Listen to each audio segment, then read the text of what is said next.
Ante el anuncio de nuevas medidas para endurecer controles bancarios y financieros en materia de remesas para combatir lavado de dinero, ya le dije, fraudes, evasión fiscal, identidades falsas de los remitentes y operaciones ligadas a la migración irregular, el gobierno de Estados Unidos ordena a sus bancos y a los reguladores aumentar revisiones de cuentas, créditos y movimientos financieros sospechosos.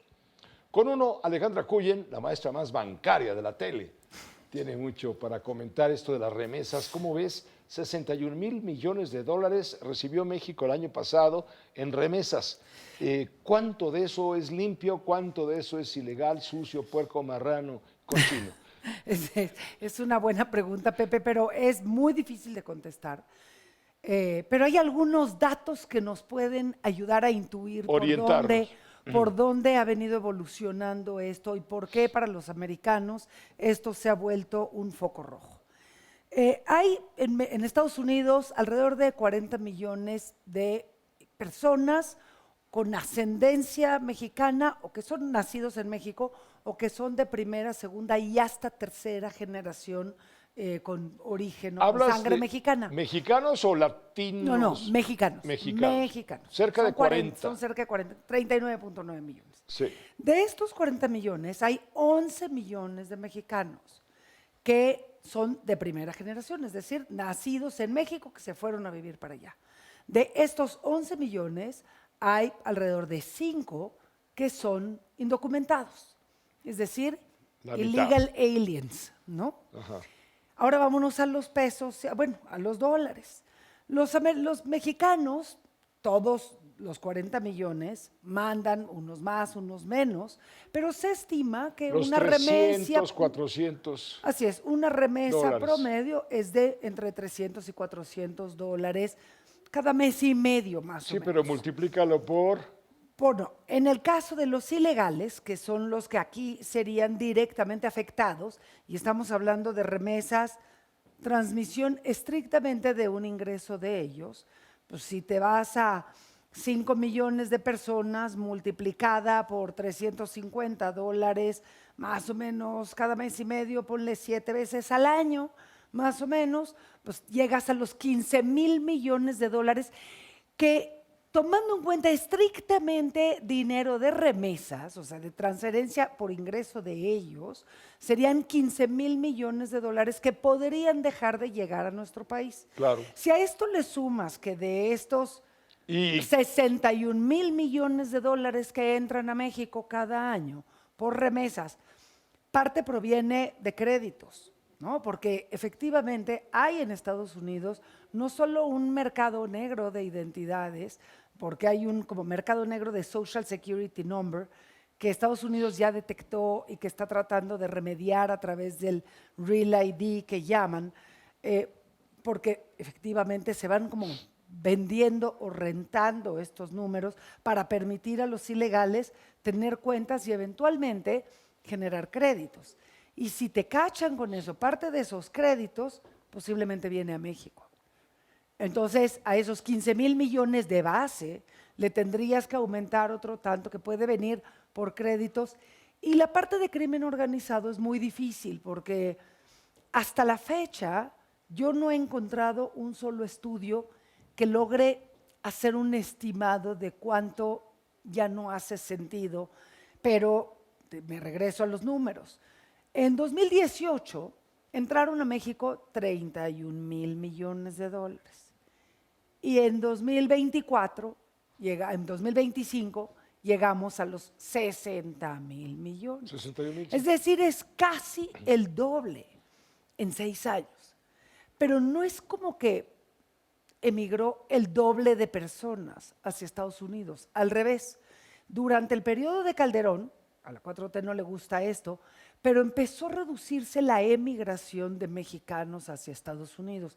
Incluso hubo una entrada de mexicanos que regresaban, y quitemos adjetivos, no se trata de si estaban mejor o peor. El caso es que de facto los mexicanos dejaron de irse y el saldo empezó a ser contrario. Ya no había más gente que se fuera que gente que regresara.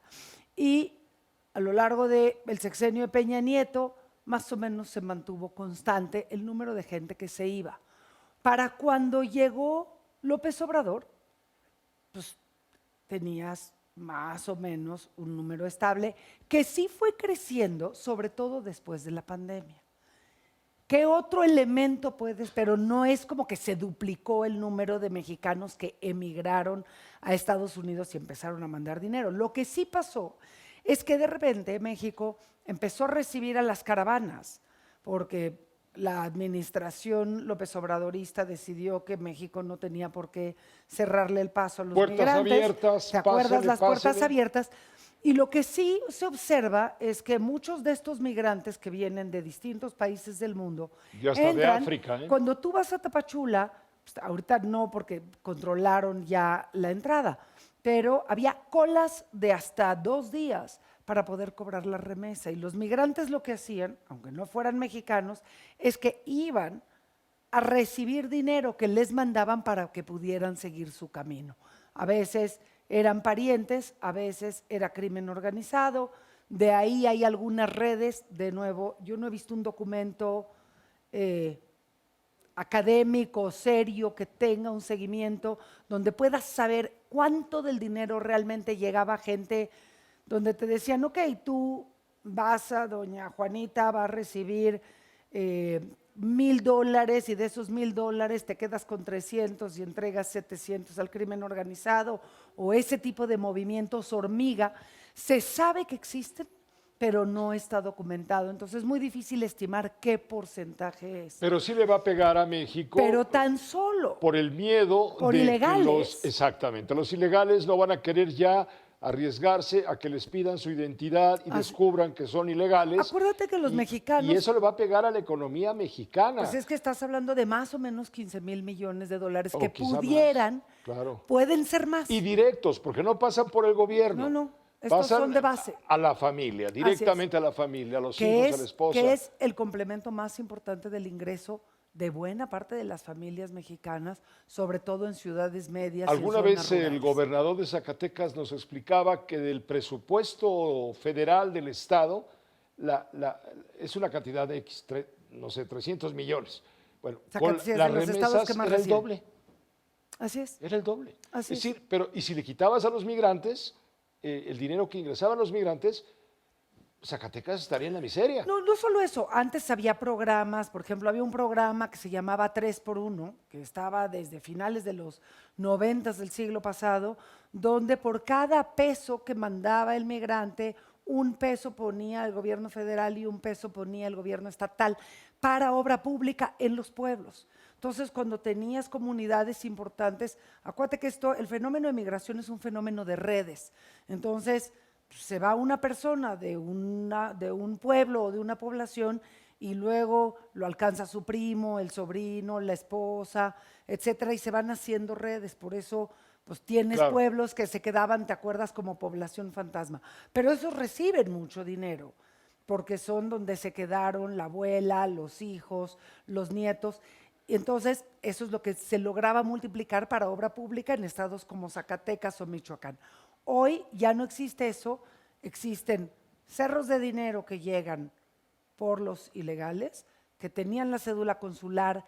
Vamos a ver si los bancos van a seguir aceptando la cédula consular, que es la única identificación que utiliza un migrante ilegal mexicano en Estados con Unidos. mucho gusto te pedía un cafecito y aquí nos seguíamos hasta el amanecer. Los números, Pero tenemos que dar otras informaciones. Te agradecemos mucho esta visión porque no hay que quedarse solamente con lo que dicen las noticias, sino hay que ir al fondo de la información. Es dar una idea sobre los números, cómo Esa- están y por dónde sí. nos puede pegar, Pepe, que efectivamente puede ser muy duro para la economía mexicana. Sí, claro, y también para los que cometan crimen con este tipo de ejercicios. Aquí pagan justos y pecadores. Sí, pero los pecadores tienen otros medios como las criptomonedas y otro tipo de alternativas. Así es, que es lo que, a Ese lo es que el van a problema. atacar. Gracias, Alejandra Cuyo. Qué gusto saludarte como La maestra siempre. más bancaria de la tele.